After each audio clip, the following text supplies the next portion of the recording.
కూటమి ప్రభుత్వం రెండేళ్ల సమయంలో చేసిన అభివృద్ధిని వివరిస్తూ చేపట్టిన రెండేళ్ల ప్రజాపాలన విజయోత్సవ సభ సమావేశంలో పాల్గొనడం సంతోషంగా ఉందని రాష్ట్ర సూక్ష్మ చిన్న మధ్య తరహా పరిశ్రమలు, గ్రామీణ పేదరిక నిర్మూలన, ప్రవాసాంధ్రుల సాధికారత సంబంధాల శాఖ మంత్రి కొండపల్లి శ్రీనివాస్ అన్నారు.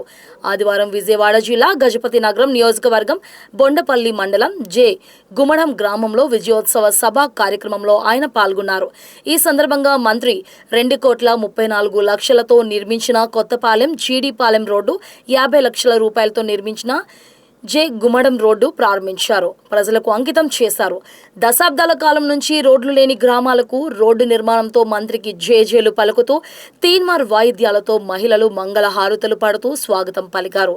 సభా ప్రాంగణానికి మంత్రి సైకిల్పై వచ్చారు. ఈ సందర్భంగా మంత్రి మాట్లాడుతూ కేంద్రంలో ప్రధాని మోడీ గారి నాయకత్వంలో రాష్ట్రంలో కూటమి ప్రభుత్వం డబుల్ ఇంజిన్ సర్కార్తో ఏపీ అభివృద్ధిలో దూసుకుపోతుందని తెలిపారు. ఈ గ్రామస్తులు వాళ్ళు పడినటువంటి ఇబ్బందిని మాకు తెలియజేయడం జరిగింది. ఖచ్చితంగా ఆ రోడ్డు విషయంలో మేము సానుకూలంగా స్పందిస్తాము.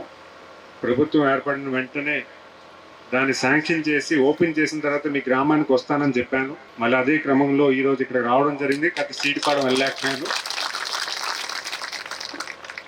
మరి ఇలాంటి ఈ సభ ప్రాంగణం అయితే గౌరవ ముఖ్యమంత్రి గారు యువ నాయకులకి అవకాశం ఇద్దామని 175 నియోజకవర్గాల్లో 84 మందికి మొదటిసారి శాసనసభ్యుడిగా పోటీ చేయడానికి అవకాశం ఇచ్చారు.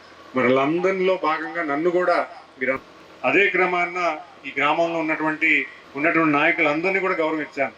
ఎవరైనా కొత్తల సూర్యారావు గారు కానీ ఎవరికి కూడా కష్టం తెలియకుండా వాళ్ళని చూసుకుంటున్నారు. ఈరోజు ఇన్ని కోట్ల రూపాయలు ఈ నియోజకవర్గంలో రోడ్లు వేసామంటే అది ఆయన సెలవే. ఎందుకు ఇచ్చారని రోడ్లు తెలుసు ఆయనకి. ప్రజలు కష్టంలో ఉన్నారు, కనీస సౌకర్యాలు ఉంటే కానీ వాళ్ళ జీవన విధానం మెరుగుపడుతున్న ఆలోచన ఆయనకు తెలుసు. ఈరోజు ఆరోగ్యం పట్ల కానీ సంక్షేమ పథకాలకు చూసుకుంటే పెన్షన్ 3,000 నుంచి 4,000 ఒకేసారి పెంచడం జరిగింది. వికలాంగుల పెన్షన్ 3,000 నుంచి 6,000 చేయడం జరిగింది. కిడ్నీ రహిత పేషెంట్స్కి 5,000 నుంచి 10,000 చేయడం జరిగింది.